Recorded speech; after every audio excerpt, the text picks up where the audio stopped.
ಪ್ರತಿಭಟನೆ ವೇಳೆ ಇವರು ರೈತರು ಅಲ್ಲ ಎಂದು ದರ್ಪ ತೋರಿದ್ದ ಇಂಡಿ ಶಾಸಕ ಯಶವಂತರಾಯಗೌಡ ಪಾಟೀಲ್ ಇದೀಗ ರಾಜಕೀಯ ನಿವೃತ್ತಿ ಬಗ್ಗೆ ಮಾತನಾಡಿ ಕಣ್ಣೀರಿಟ್ಟಿದ್ದಾರೆ.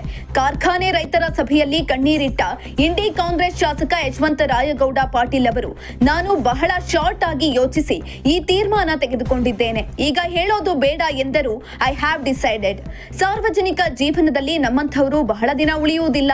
ಈಗ ನಿವೃತ್ತಿ ಜೀವನದತ್ತ ವಾಲುತ್ತಿದ್ದೇನೆ. ಭೂಮಿ ಮೇಲಿಂದ ಹೋಗಬೇಕು ಎಂದು ನಿರ್ಧಾರ ಮಾಡಿದ್ದೇನೆ ಎಂದು ಕಾಂಗ್ರೆಸ್ ಶಾಸಕ ದುಃಖಿಸುತ್ತಾ ಮಾತನಾಡಿದ್ದಾರೆ.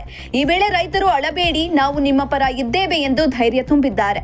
ನಾನು ಏನು ಅಭಿವೃದ್ಧಿ ಮಾಡಿದ್ದೇನೆ, ಈ ಪ್ರದೇಶದಲ್ಲಿ ನಾನು ಎಲ್ಲಾ ಸಮಾಜವನ್ನ ಹೃದಯದಲ್ಲಿ ಪ್ರೀತಿಸಿದ್ದೇನೆ. ಅದೇ ಸ್ಥಳದಿಂದಲೇ ಧಿಕ್ಕಾರ ಕೂಗಿಸಿಕೊಳ್ಳುವುದು ಯಾವ ಪುರುಷಾರ್ಥಕ್ಕೆ ನಾನು ಇರಬೇಕು? ಇದೆಲ್ಲ ಭಗವಂತನೇ ನೋಡಿಕೊಳ್ಳಬೇಕು. ಎಲ್ಲಾ ಸಮುದಾಯಗಳಿಗೆ ಸ್ವಾಭಿಮಾನದಿಂದ ಮಾಡತಕ್ಕದ್ದು ಮಾಡಿದೆ ಎಂದು ಹೇಳುವಾಗ ಗದ್ಗದಿತರಾದ ಶಾಸಕ ಯಶವಂತರಾಯಗೌಡ ಮಾತು ನಿಲ್ಲಿಸಿ ಕಣ್ಣೀರು ಹಾಕಿದ್ರು.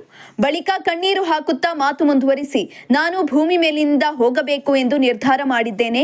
ಮೊನ್ನೆ ಚುನಾವಣೆಯಲ್ಲಿ 90% ಒನ್ ಸೈಡ್. ನಾನೆಂದಾದರೂ ಫೋನ್ ಮಾಡಿದ್ದೇನಾ? 2 ಭಾಷಣ ಮಾಡಿದ್ದೆ. ನಾಮಿನೇಷನ್ ಮಾಡಿ ಹೈದರಾಬಾದ್ಗೆ ಹೋಗಿದ್ದೆ. ದೆಹಲಿಯಲ್ಲಿ ಪ್ರತಿಭಟನೆಯಲ್ಲಿ ಭಾಗವಹಿಸಲು ಹೋಗಿದ್ದೆ. ಹೈದರಾಬಾದ್ನಲ್ಲಿ ಎಸ್ಟಿಮೇಟ್ ಕಮಿಟಿ ಚೇರ್ಮನ್ ಆಗಿ ನೋಡೋಕೆ ಹೋಗಿದ್ದೆ.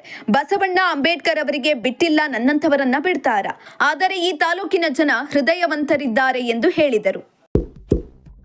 ಇಂತಹ ಇನ್ನಷ್ಟು ವಿಡಿಯೋಗಳಿಗಾಗಿ ಲೈಕ್ ಮಾಡಿ, ಫಾಲೋ ಮಾಡಿ, ಶೇರ್ ಮಾಡಿ.